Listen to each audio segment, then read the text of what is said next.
Hello and welcome to Firstpost. You are watching Vantage with me, Alison LaGrange.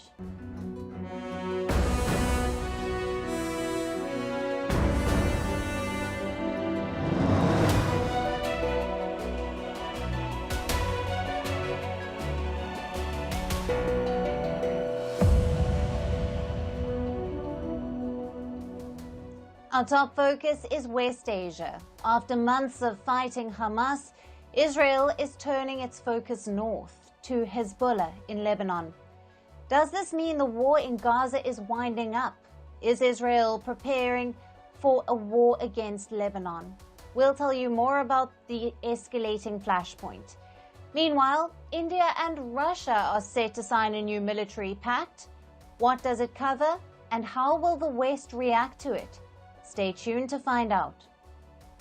In Kenya, protests against the new tax hike have worsened.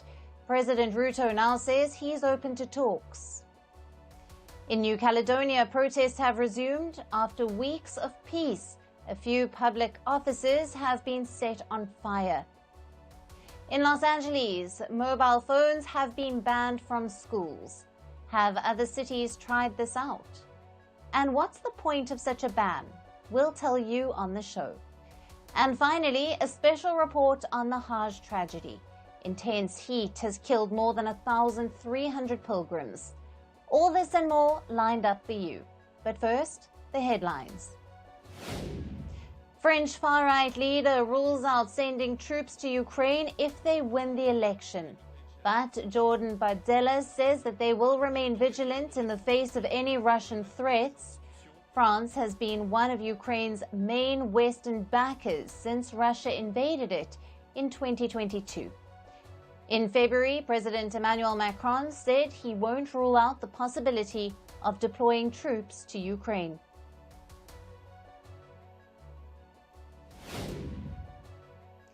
Malaysia arrests 8 people with suspected links to the Islamic State terror group. Kuala Lumpur says they were planning attacks against the king and the premier. In March, a machete-wielding attacker with suspected ties to Al-Qaeda-linked group stormed the police station in the state of Johor and killed 2 officers. Iran and Bahrain agreed to launch negotiations on how to restore diplomatic relations. Bahrain cut ties with Iran in 2016, following in the footsteps of Saudi Arabia. On Sunday, Iran's acting foreign minister met with his Bahraini counterpart on the sidelines of the Asian Cooperation Dialogue Summit in Tehran. In India, Rahul Gandhi and Akhilesh Yadav led the opposition on day 1 of the parliament session. Prime Minister Narendra Modi took oath as a member of the 18th Lok Sabha, or the lower house of parliament. The leaders of the opposition staged protests outside the parliament amid the oath-taking of the newly elected MPs. And Ivory Coast battles floods and landslides. At least 24 people killed in its largest city, which is home to nearly 6 million people. The West African nation's economic capital has been receiving rain around 4 times heavier than normal.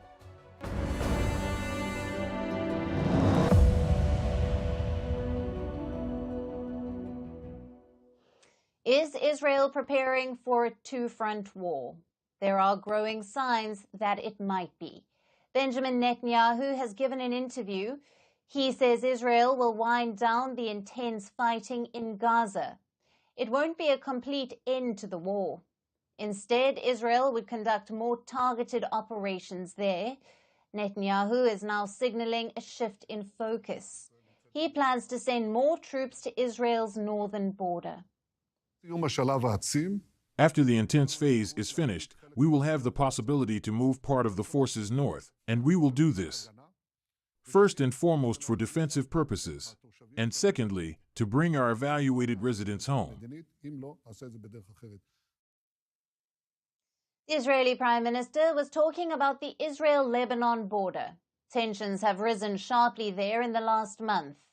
There is a growing fear of a wider war in the region. In recent weeks, Israel has been hitting the Hezbollah hard. They have carried out strikes inside Lebanon and killed senior Hezbollah commanders. Hezbollah has also struck back. They have fired a large number of missiles and drones towards Israel. So far, it has been a tit-for-tat exchange. Does Israel plan to take it up a notch? Netanyahu isn't spelling out his plans yet, but his military is said to be making preparations. There is talk of a ground offensive in Lebanon. Netanyahu hasn't given any clear orders yet, but military options are very much on the table. The situation on the ground is grim. Mass evacuations have been ordered. On the Israeli side, over 60,000 people have been relocated. In Lebanon, more than 90,000 have been moved to safety. Now, Israel's defense minister is visiting the U.S. Yoav Gallant says that he will discuss the situation on the Lebanon border with the Americans. In these meetings, I will discuss developments on the Gaza front, the Lebanon front, and they have a crucial importance at this time. We are prepared for any action that may be required in Gaza, Lebanon, and in other places as well. As expected, the international community is worried. The United Nations is raising an alarm. The UN says the risk of a wider war in West Asia is real and it must be avoided. The UN Secretary General has spoken too. Antonio Guterres says the world cannot afford Lebanon to become another Gaza. European leaders are expressing concerns as well. No, I am more worried, much more worried, much more. Every day the crises are spilling over. Every day there are more bombing on both sides of the border of Lebanon. Until that unhappily we are on the eve of the war spending. So the situation is dangerous. Israel's main backer, the US, tried to make an intervention. Last week, Antony Blinken met Israeli officials. He told them to avoid further escalation. But it appears those appeals fell on deaf ears. There is no shift in Israel's stance. Netanyahu says Israel can fight on several fronts. And they are prepared to do that. What would that situation look like? What if Israel launches an offensive into Lebanon? Now, the U.S. military has put together an assessment. They say if Israel goes ahead, Iran could get involved. Remember, Iran is the main backer of Hezbollah. It has been supporting the group since the 1980s.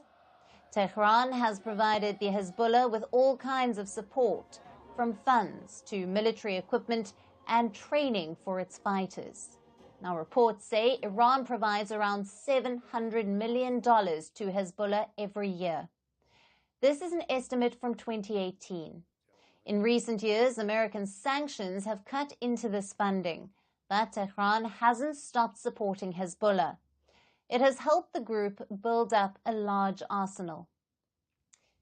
Take a look at this report. It talks about the Hezbollah's arsenal. Apparently, they have over 150,000 rockets and missiles, and they are not afraid to use them. Since the war in Gaza began, they have been firing rockets into Israel. This is to show their support for Hamas. Since last year, they have launched 5,000 rockets, anti-tank missiles, and explosive drones at Israel. If Israel launches an attack, the Hezbollah could easily scale up these operations. Now, the U.S. is worried about that scenario. They assess Hezbollah can fire 3,000 missiles a day.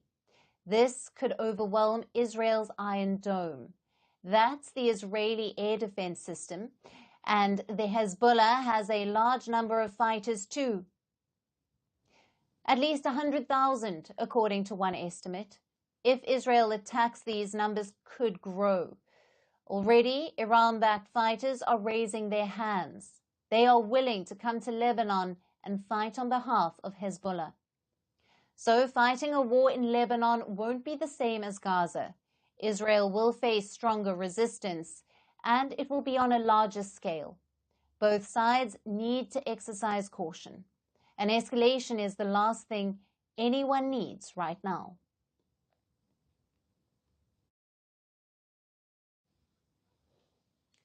Now, India and Russia are signing a new military pact. It has been delayed for many years now, but last week Russia approved it. Once India does the same, the deal will come into force. Now, what does this deal cover? It's mainly logistical issues. It gives India and Russia access to each other's military facilities, like ports and air bases. They can train easily together, visit each other's ports, and also get spare parts and maintenance. Basically, it makes military cooperation seamless. India has signed similar deals with other countries too, like the US, France, Vietnam, and South Korea. But this one, with Russia, could be more consequential. There are two reasons why. Number one, Russia is India's top military partner. Reports say more than 85% of Indian weapons have Russian origin, whether it's fighter jets, guns, or missiles. So this deal is a logical next step. Now, reason number two, Russia is at war. So any deal with Russia will be scrutinized by Western countries. They may criticize India for any such agreement. With that said, let's take a closer look at the agreement. What do both sides stand to get? Now, Russia is looking to expand its footprint in the Indian Ocean. Now, they are building a military base in Sudan, so chances are we will see more Russian ships in this region, and ships will need repair and replenishment. That's where this military pact will help. Indian ports could welcome and service Russian vessels. Now, New Delhi also stands to benefit. Russia is a key player in the Arctic region. We're talking about a place packed with resources. Fisheries, oil, minerals. The Arctic has it all. But accessing the Arctic is tough, especially for far-off countries like India. Again, that's where this military pact could help. Russia has more than 400 military facilities in the Arctic, and under this deal, India could access them. Right now, most of the Arctic is covered in ice throughout the year, but with global warming, that will change. As the Arctic ice melts, this region will become a flashpoint.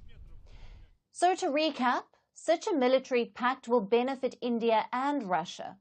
Russia can access the Indian Ocean, India can access the Arctic. But what about the geopolitical implications? There are three main ones. Now, first is India's strategy. New Delhi signed a number of military pacts in the last decade, with the United States, with Australia, with France, and with some Southeast Asian states. As a result, India's military is able to extend outwards, especially the Indian Navy. Now, we have seen naval missions to distant parts of the Pacific, something that wasn't common before the last decade. And the reason is simple. Earlier, logistics used to be a nightmare, but these military pacts make it easier. Refueling is taken care of. Spare parts and repairs are not a worry. Even visas for military personnel are easier to get. So India has used these agreements to its advantage, to project power beyond its neighborhood. Secondly, it's a message to the West. America and its allies have tried to turn India away from Russia. In some cases, they have succeeded. Look at the period from 2009 to 2013. Russia made up 76% of India's defense imports. Now look at the last 5 years. It has come down to 36%. So India's reliance on Russian weapons has come down. At the same time, India is not abandoning Moscow. The relationship is very much alive. Which brings us to the third impact, a message to China. Beijing has eyes on the Indian Ocean and the Arctic. So New Delhi and Moscow are joining forces. They are trying to prevent a Chinese monopoly. It tells you how complicated things are. On the one hand, Russia and China are now close partners. On the other, they compete for the same regions. If India does approve this military pact, it will trigger some interesting conversations. The reaction from Washington will be one to watch out for.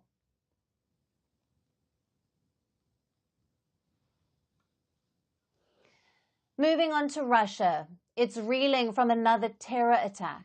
The incident happened in Dagestan. It is a Muslim-majority republic with a history of unrest. The gunmen opened fire at places of worship, killing civilians and police officers, and even setting buildings on fire. 19 people were killed. 25 others remain injured. No group has yet claimed responsibility for the attack. But this is Russia's second terror attack in 3 months. So what explains this uptick in violence? Our next report tells you. It was the day of Pentecost, a religious holiday in Russia. So people in Dagestan headed to churches. But little did they know, it would take a deadly turn. Gunmen opened fire on places of worship.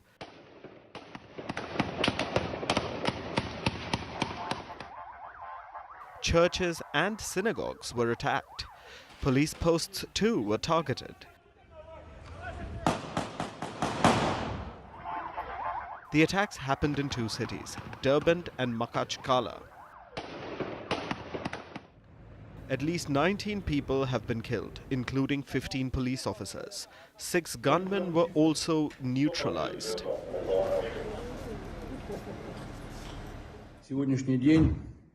Today has become a day of tragedy for Dagestan.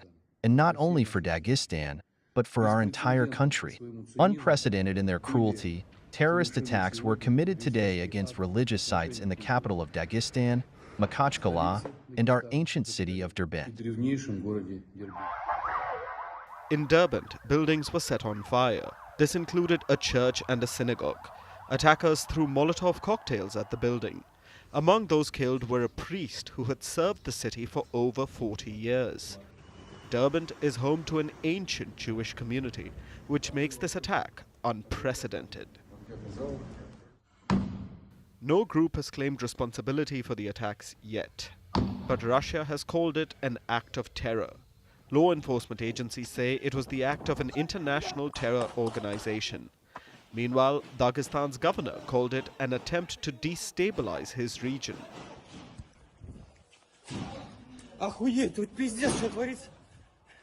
He suggested the attacks may have had foreign help. But the Kremlin is yet to comment on the attackers. President Vladimir Putin expresses deepest condolences to all of those who lost their relatives both in Crimea in a missile attack and to relatives and close ones of those who died in Dagestan. Which brings us to Dagestan. It lies in Russia's Caucasus region. Dagestan is a majority Muslim republic, but it is home to over 30 ethnic groups. Historically, the Caucasus became part of the Russian Empire in the 19th century. But it has long harbored resentment against Moscow. It is also one of the poorest parts of Russia. In the 2000s, Russia fought an Islamist insurgency in the region. Since 2007, the region has dealt with attacks from the Caucasus Emirate. It later became Islamic Emirate of the Caucasus. It staged attacks in Dagestan, even in some of the neighboring regions. Till 2017, the entire region was restive. Since then, attacks here have been rare, but the recent attack has brought it back into focus. We understand who is behind the organization of these terrorist attacks. We understand what the organizers were trying to achieve. Dagestan is on edge again, and it's because of its multiple ethnic groups. Dagestan is the most ethnically diverse region in Russia. And some of the ethnic minorities have been hit harder by the war in Ukraine. In 2022, protests broke out in Dagestan. This was against Putin's mobilization orders. Then there's the other war in Gaza. Tensions ran high in Dagestan after October 7th. In late 2023, anti-Semitic rioters stormed a Dagestan airport. This was after reports that a plane was arriving from Israel.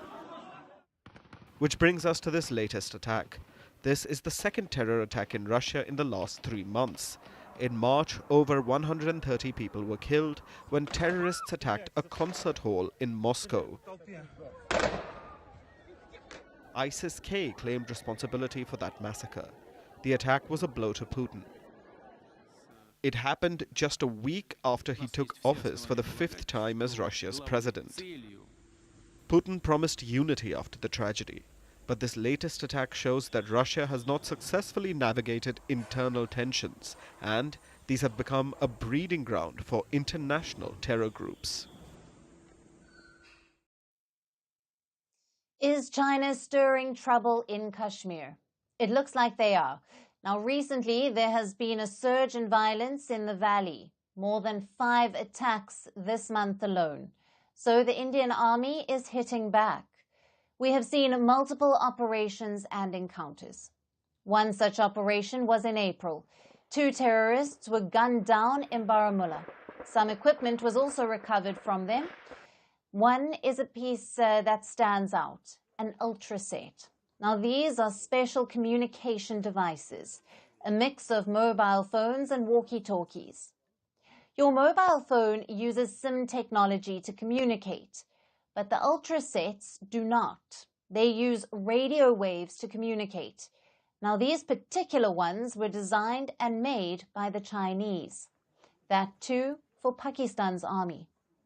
So how did terrorists in Kashmir get their hands on it? Well, the answer is obvious. Pakistan has long armed and funded terror groups in Kashmir. This is just another example of that. But the question is, did China know about it? Well, this incident is not unprecedented. Let's go back to December of 2022. The Indian Army busted a terror ring in Kashmir. They also discovered a weapons cache. Inside it were Chinese pistols. Another example is from 2023. Indian intelligence officials reported a worrying trend. Terrorists were using Chinese-made equipment like drones, grenades, and bodysuits. So the trend of Chinese meddling in Kashmir is not new. Beijing has been called out many times, yet they are on the same path. And this is the covert support to Pakistan's cause. There is overt support too. China is beefing up Pakistan's defenses along the Alor Sea. That's the line of control. It's the dividing line between Pakistan-occupied Kashmir and Jammu and Kashmir. What sort of support is China giving? Now, they are laying underground fiber cables, setting up communication towers, sending radar systems for target detection, and even truck-mounted guns. So Chinese military support is pretty comprehensive. And don't forget the political support. India has pushed for sanctioning Pakistani terrorists at the UN Security Council. Consider what happened last year. India wanted to sanction Sajid Mir. He belongs to a Pakistan terror group that targets Kashmir. And guess who blocked India's proposal? China. They have done this repeatedly since 2019. The question is, why? Why is China stirring trouble in Kashmir? Now, there are mainly 2 reasons. First is financial. China has major investments in this region, so the military support is meant to keep the money safe. But the second reason is arguably bigger, to keep the Indian military tied down. India has 2 problematic frontiers, one with Pakistan and one with China. For decades, India was more focused on Pakistan, but that changed in 2020. Indian and Chinese soldiers clashed along the border. Dozens of personnel were killed. So India shifted focus to the China frontier. At the same time, the Pakistan frontier was stable. Terrorism had reduced in the Kashmir Valley. Plus, both countries signed a ceasefire deal in 2021, which kept the border largely peaceful. But China doesn't like that. If India is less focused on Pakistan, it will be more focused on China. So Beijing wants to prevent that. It wants Pakistan to keep the Kashmir frontier alive. This presents a new challenge for India. The army will now have to prepare for 2 active fronts.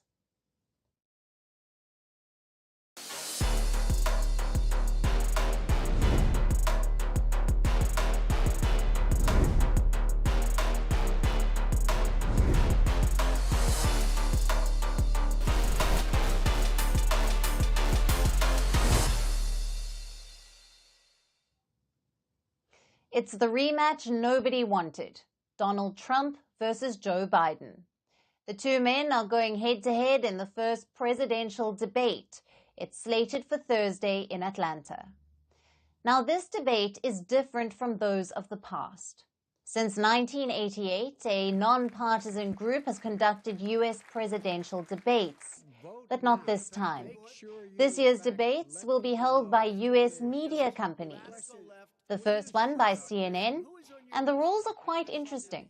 No audience, no opening statements, and no pre-written notes. There is also a Trump-specific rule. You cannot speak out of turn. Even if you do, it won't matter because your mic will be muted. Both campaigns have agreed to these rules, but the question is, how will it pan out? What are both sides looking for? Broadly, 3 things. Biden's biggest challenge is showing up in full control. A lot of people have questioned his mental acuity. They say Biden is not fit for office. If those claims are true, the debate will expose him. So Biden's job is simple. Come across as fit and ready for another term. No gaffes, no wandering thoughts, and certainly no dozing off. Now we come to Donald Trump. The gaffe part applies to him as well. At 78 years of age, the former president isn't a spring chicken. But his biggest challenge is the legal troubles. Trump is a convicted felon. He was found guilty on 34 different criminal counts. Joe Biden will weaponize that. And how will Trump respond? Polls show the conviction has hurt his popularity. Many fence-sitters are now abandoning him. In his speeches, Trump has largely deflected the issue. He simply calls it a witch hunt. But on Thursday, there will be follow-up questions. So wild and baseless statements will not help. The third issue is policy. Expect abortion and immigration to dominate the debate. As president, Trump worked to weaken abortion rights in the U.S. Judges appointed by him overturned Roe versus Wade. But recently, Trump has dialed down. Polls show that most Americans support abortion rights, so Trump has abandoned his radical position. He attended a Christian conference last week, and listen to what he said there. The whole thing was they wanted, the Roe v. Wade was federal, and they wanted it all back in the states where the people could vote and make their decisions. It's now up to the will of the people in each state. Some states will be more conservative, other states will be more liberal. It's happening now. No radical sloganeering. Trump says states must decide on abortion. Biden's position is the opposite. He says abortion rights must be protected, not just in some states, but across the country. Next, we have immigration. It's a very important political issue in the U.S. Around 28% Americans say it's the most pressing problem. There are 11 million undocumented migrants living in the U.S.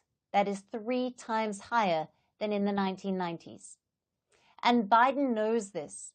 He recently unveiled a new policy on immigration.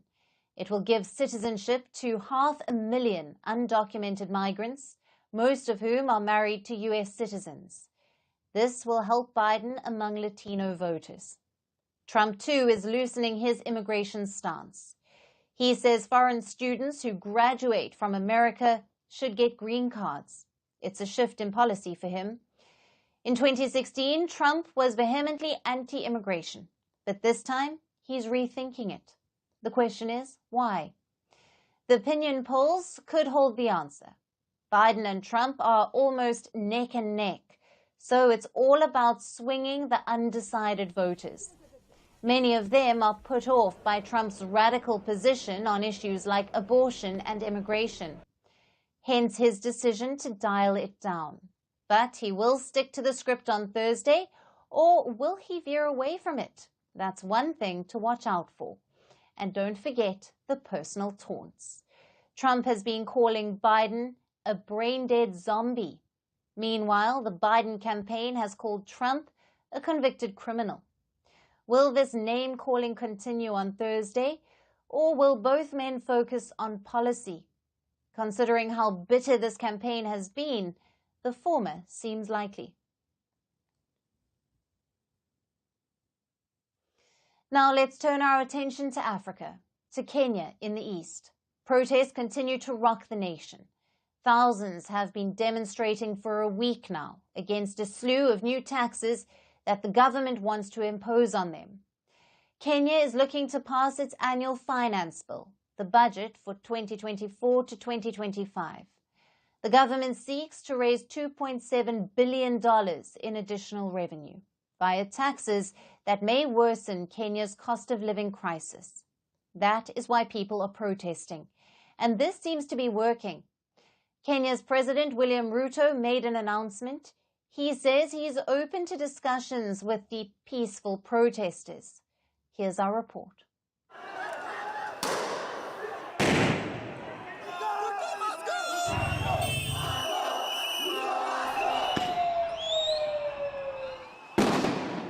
For a week now, some hashtags have been trending in Kenya, like hashtag Occupy Parliament and hashtag Reject Finance Bill 2024. Social media is abuzz with calls for resistance being led by young people, by Gen Z.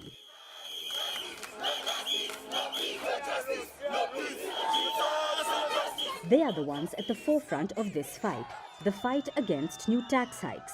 And it's these young Kenyans who are bearing the brunt of police repression. 2 people have died in the protests so far, a 29-year-old who was reportedly shot in the leg and a 21-year-old who died after being hit by a tear gas canister.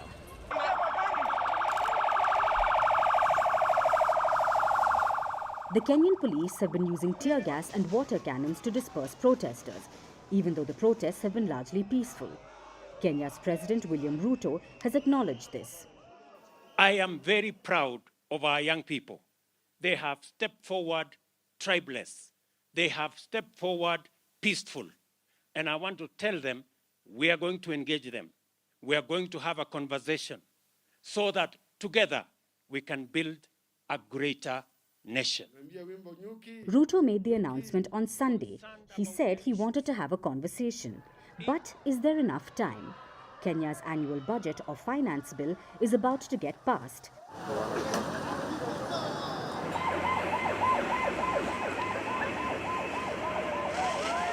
This will set taxes for the next financial year, that is from July 1st, 2024 to June 30th, 2025. So it has to pass by the end of this month before the new financial year begins. Tomorrow is a crucial day. It's when the finance bill will have its third and final reading in Parliament. If it passes, it will go to Ruto's office. The protesters know that tomorrow's vote is critical, so they're planning a nationwide strike, a total shutdown. Ruto may be trying to avoid the strike by calling for a dialogue, but will the protesters agree? And will either side budge even if they do have a conversation?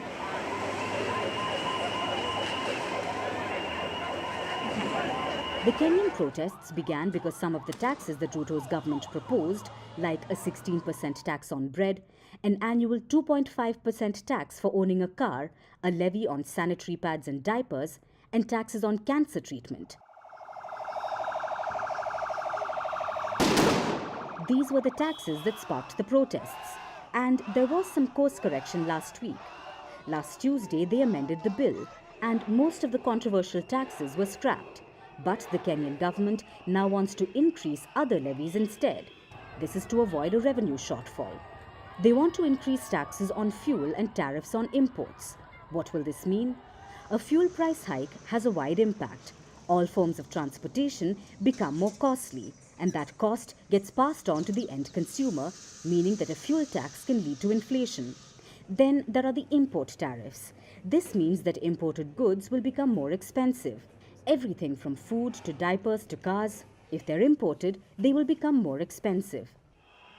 This is why the protests have continued in Kenya despite the government removing the controversial taxes. It's because the demonstrators believe it was a sleight of hand, that one way or another, things like food and diapers and sanitary pads are going to get more expensive. So instead of the amendment, the protesters want this year's finance bill scrapped.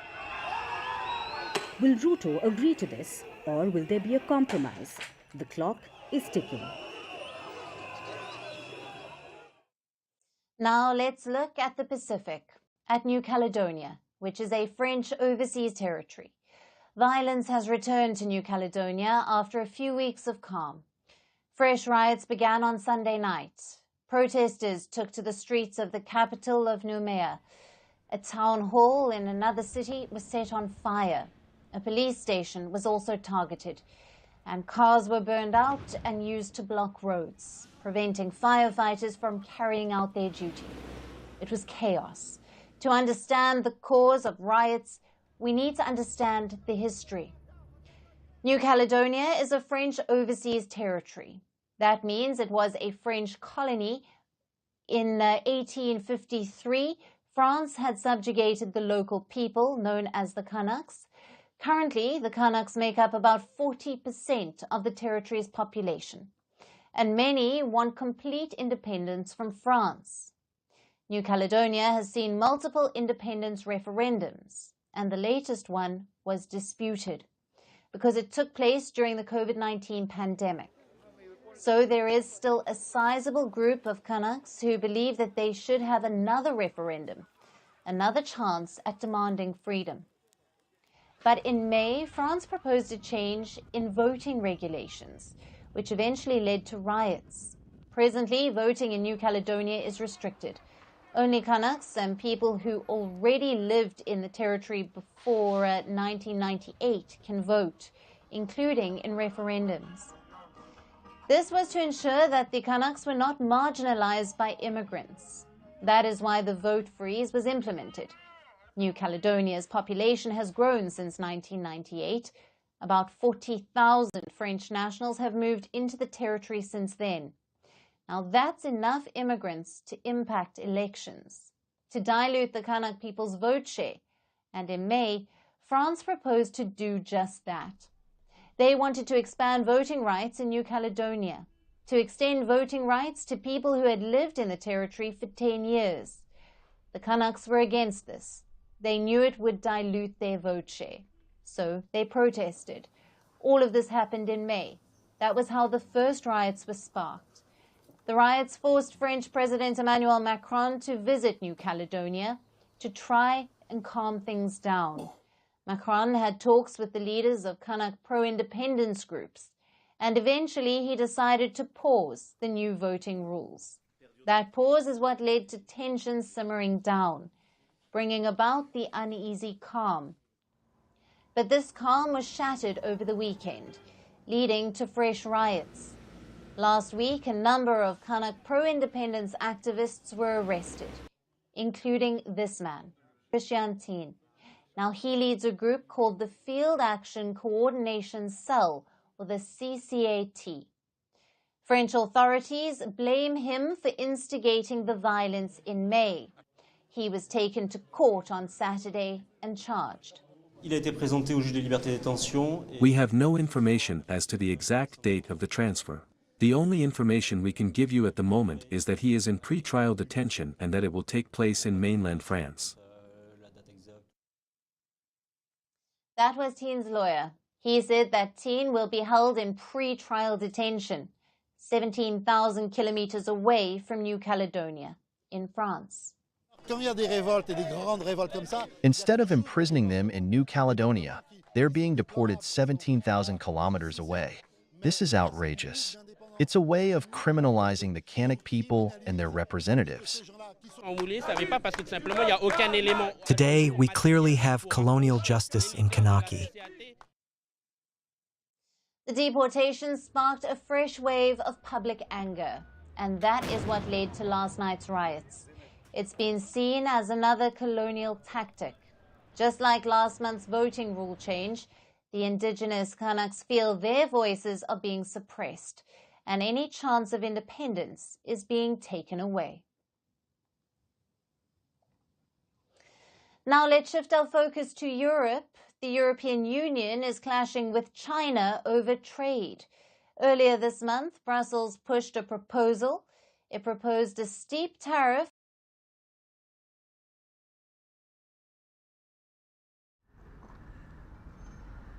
This may look like a car park to you, but this is a shipping port in Europe. All over the region, ports are flooded with Chinese cars like this. Their influx has hit Europe like an electric shock. So when Europe decided to slap tariffs on Chinese EVs, the move was seen as a bold step. To keep the oversupply from China in check, Brussels has planned to slap up to 38% in extra duties. But after the sharp response from Beijing, the EU's resolve is being put to the test. Over the weekend, top officials from both sides spoke. Brussels hasn't pulled the plug yet, but it has agreed to hold discussions with Beijing. In recent days, the differences within the bloc have become more obvious. Germany in particular has been against these tariffs. German Chancellor Olaf Scholz has been lobbying Brussels. He wants the EU to scale back its plan. Ladies and gentlemen, free trade is one of the foundations of our prosperity in Germany and Europe. That is why I will be lobbying the new EU Commission vigorously in favor of more and better free trade agreements. German leaders have visited China. This trip has been widely seen as a crisis visit to avert a full-blown trade war. There's pressure from the car-making industry too. China is a big market for German car makers, the likes of Volkswagen, BMW and Mercedes-Benz. These companies are worried about counter-tariffs from Beijing. Having implemented those tariffs now, what is the goal of it? If you implement those to protect the industry, but the industry said we do not want this protection because we are dependent on the openness of our markets, but also of our guest markets, such as China. Beijing is exploiting these divisions within Europe. For friendly countries like Germany, it's offering incentives. Berlin has been promised perks for its car makers like reduced tariffs. In exchange, China wants Germany's support to block the tariff plan. For rivals, Beijing is wielding the stick.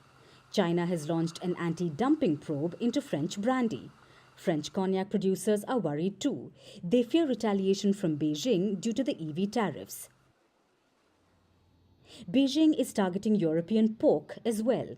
Last week, it opened an investigation into the product. This is a tit-for-tat response to the EV tariffs.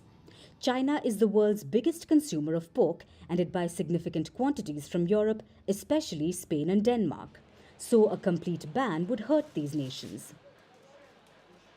China has put some extreme options on the table as well, like a lawsuit at the World Trade Organization. China has principles that must be defended, namely WTO rules and market principles, and interests that must be maintained, namely the legitimate rights and interests of China's electric vehicle industry and enterprises. To this end, we will resolutely take all necessary measures. Before its talks with Brussels, China has laid out its expectations. Chinese mouthpiece, the Global Times, has published a report. It says Beijing wants the EU to scrap the EV tariffs. China has set a deadline, the 4th of July. What if Brussels doesn't comply? A full-blown trade war could break out, and it remains to be seen if Brussels has the stomach for it. Our next story tonight comes from the City of Angels, Los Angeles. It has passed a new resolution banning cell phones in schools. Now, this makes Los Angeles the largest school district in the U.S. to approve such a ban. The devices will be banned from next year. But how the policy will work is still not clear. Even so, the biggest question is, will the policy even work? Los Angeles is part of a growing trend in the US where many are weighing how to manage cell phone use in schools. Across the world, almost 1 in 4 countries have banned smartphones in schools. But smartphone crackdowns in classrooms are contentious. Should smartphones be banned in schools? Here's a report. This is Los Angeles, the most populous city in the US state of California. It is home to not only the iconic Hollywood sign, but also a lot of schools. Los Angeles is the second largest school district in the US, and now it has passed a resolution that will most likely bring joy to the teachers' lounges everywhere. Los Angeles has banned cell phones from its classrooms, making it the largest school district in the US to approve such a ban. The city will ban devices from next year, but how the policy will work is still not clear. A couple of ideas are in the mix. Schools can lock up devices in lockers, or they can partner with companies that make special phone pouches, so cell phones can be kept in the pouches until they are released at the end of the day. Los Angeles plans to spend the next 120 days mapping out the implementation plan. And it needs the time, because it is easy to call for a phone ban, but much harder to execute it on the ground. Smartphone crackdowns are contentious. It is well documented how smartphones have a hold on adolescents. It is undisputed that smartphones can be a distraction in classrooms. Cell phones can fuel cyberbullying and insecurities. They can harm mental health. According to a frequently cited study, adolescents who spend more than 3 hours a day on social media face double the risk of mental health problems like anxiety and depression. And just this month, the US Surgeon General Vivek Murthy called for warning labels on social media platforms, kind of like the labels on alcohol and boxes of cigarettes. But there is a flip side here. Students use phones to contact parents during commutes. They use phones as payment methods or as tools in cases of emergency. Bans risk cutting students off from important resources. Also, no one is sure if the bans even work. According to one study, schools with cell phone bans reported higher rates of cyberbullying. But in another study, there was a reduction in cyberbullying. The phenomena of adolescents getting access to smartphones and social media, this is something that's only existed since the early 2010s, right? And it takes time to conduct good research studies and for research studies to sort of build upon each other and for some sense of consensus to arise. Most US schools already have some kind of phone policy. About 76% of schools prohibit their non-academic use. Last year, Florida became the first state to crack down on phones in school. Oklahoma, Vermont, and Kansas have also recently introduced the legislation. New York and California are also contemplating statewide policies on the issue. And the US is hardly alone. From Colombia to Bangladesh, from Italy to France, almost 1 in 4 countries has banned smartphones in schools globally. Recently in the UK, Prime Minister Rishi Sunak issued a guidance to stop the use of mobile phones in classrooms. But it was not a law, just a firm request. Ideally, there should be a balance between online safety and limiting smartphone access, but that's been hard to achieve. So while policymakers want to ban smartphones in schools, no one really knows how to do it. Our last story today is about the Hajj. Over 1,300 people died this year during the annual pilgrimage due to a heat wave. Now, heat-related deaths at the Hajj are not new. They have been happening for centuries. But this year, the death toll was unusually high. It's because of exceptional circumstances. Rising temperatures, coupled with climate change, meant conditions that some humans could not endure. They collapsed on the streets. Many died of heat stroke. Saudi Arabia says it is not a failure of the system. But is that true? Our next report tells you. For millions of Muslims across the globe, this is the journey of a lifetime. The Hajj is one of the 5 pillars of Islam. It must be completed by all Muslims with the means at least once in their lives. But this year, the annual pilgrimage took a deadly turn. Over 1,300 people died during the Hajj, all because of intense heat. Now, the Gulf has long dealt with high summer temperatures, but the climate crisis has pushed it above normal limits. This year, a heat wave supercharged by climate change meant temperatures soared over 50 degrees. Now, the Hajj season changes every year. So this year, it was in June, which is one of the hottest months in the kingdom. And while there are air-conditioned facilities, the Hajj involves a lot of walking. Pilgrims walk an average of 4 hours every day. So with millions walking in the baking sun, many started to lose consciousness. Some even collapsed on the roads. Yesterday we were on our way and we saw corpses on the road. They were covered white on the road. Because the temperatures here are really high. And I'm not just talking about old people, young people have died too. Many people were on the ground, tired and losing consciousness. In Arafat, it was the same. They were losing consciousness and were suffering from heat stroke and laying on the ground. Some of these pilgrims were older. They had saved money all their lives to take the Hajj. They had underlying conditions. That, coupled with the risk of extreme heat, was deadly.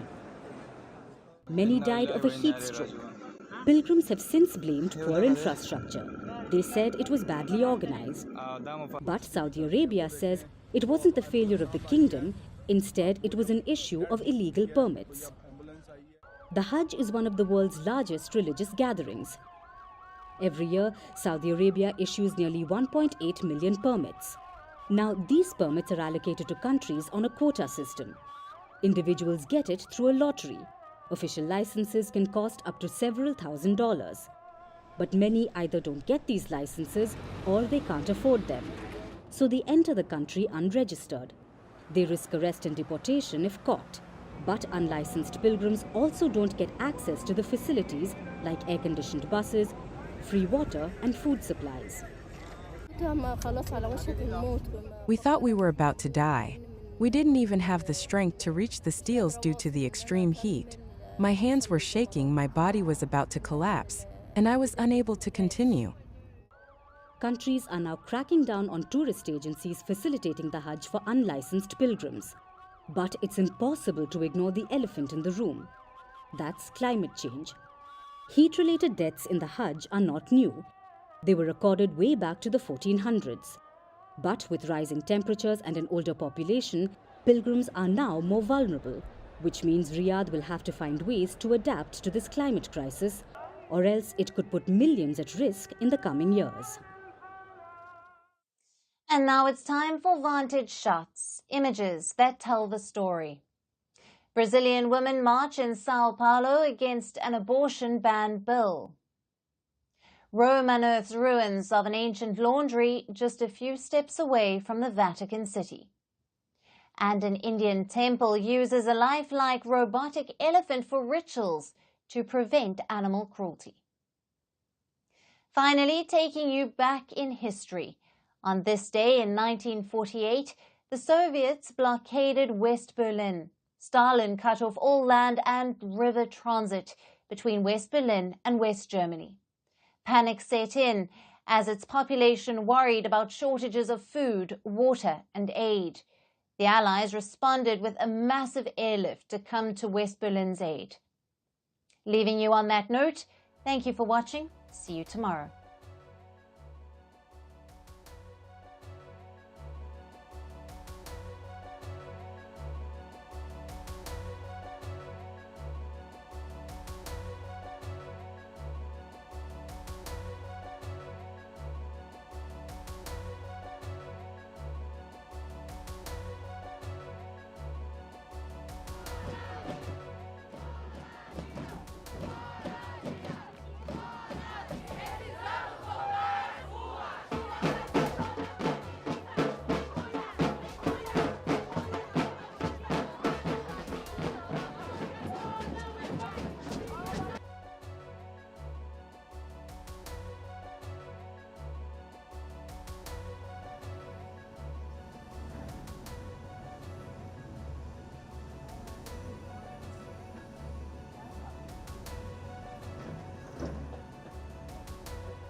It was June 23, 1985.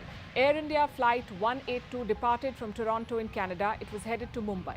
The flight was a Boeing 747, a wide-bodied jumbo jet. The plane was named after an Indian emperor. It was called Kanishk. Before Mumbai, Kanishk had a few stops. The first was in Montreal. Canadian officials searched the plane. They removed 3 suspicious packages. And then it was on to London. That's the second stop before flying to Mumbai. But Flight 182 never made it to London. Around 45 minutes before its arrival, the plane vanished. It disappeared from the radar. No communication, no distress signal. Simply vanished. Its last location was just off the Irish coast. So an emergency crew was dispatched. And what did they find? Debris. There was an explosion mid-air and the jet disintegrated. There were 329 people on board. All of them were killed.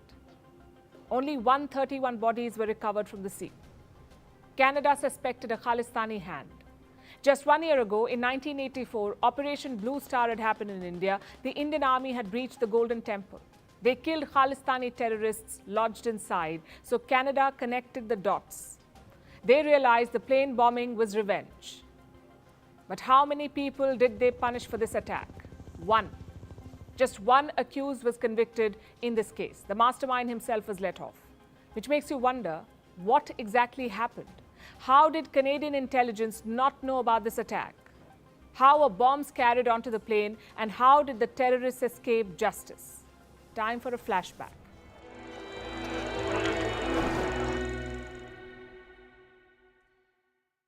The story of this bombing begins with one man, Talvinder Singh Parmar. He was a Khalistani terrorist. He founded a terror group called Babbar Khalsa. And in 1985, he plotted the Kanishk bombing. But his journey begins much earlier. In 1970, Parmar moved to Canada. 6 years later, he became a citizen. Now, most people immigrate for a fresh start. Parmar immigrated for a cover to carry on his anti-India activities. In 1981, he was accused of killing policemen in Punjab. Parmar fled to Germany. He was arrested by German authorities. But they refused to extradite him. So Parmar spent around 1 year in jail. Eventually, he was let off the hook. When he went to Canada, India tried again. Canada was asked to hand him over, to extradite him. It should have been a routine process. Canada and India were friendly nations, also Commonwealth members. But their Prime Minister, Pierre Trudeau, had other plans. He rejected the extradition, and his reason was pathetic. Pierre Trudeau apparently did not think that India was deferential enough to the Queen, so no extradition. Canada would pay dearly for this mistake. Now we come to 1985. The attack on the Golden Temple had riled up Parmar. He was talking about revenge. And Air India was the obvious target. Indians in Canada would often talk about it. They knew that something big was going to happen, and some would say, don't take an Air India flight. These murmurs reached Canadian intelligence, but they never took it seriously. Meanwhile, Parmar was busy plotting. He needed someone to make the bomb, and he settled on this man, Inderjeet Singh Rayat. Rayat was a fellow Khalistani. He doubled up as a car mechanic in Vancouver Island. So with the right manuals, he could make a bomb. And he did. Rayat ended up making 2 of them. One was for Kanishk. The second was for another Air India plane, a Tokyo-Bangkok jet. We'll get to that later. Canadian intelligence had many chances to prevent this attack. I'll tell you about one instance. Days before the bombing, Canadian spies were tailing Talvinder Parmar. They followed him to a forest. And once there, they heard explosions. Parmar and his aides were testing out the bombs. Guess what the Canadian spies did? Nothing. They thought the explosion was a gunshot. If only they had acted then, hundreds of lives could have been saved. But then again, Canada would get many more chances. From impeachments to inaugurations, if it's a political story, we are on the scene. The race for the White House is heating up. We're beating Biden. How dare he say that? If it's breaking news, we're live with the latest coverage. From the White House, the State Department, and Capitol Hill, we know the issues, but above all, we know the players to bring you the latest in-depth analysis on all the key stories that we're covering. I'm Eric Ham. Join me from Washington here on Firstpost America.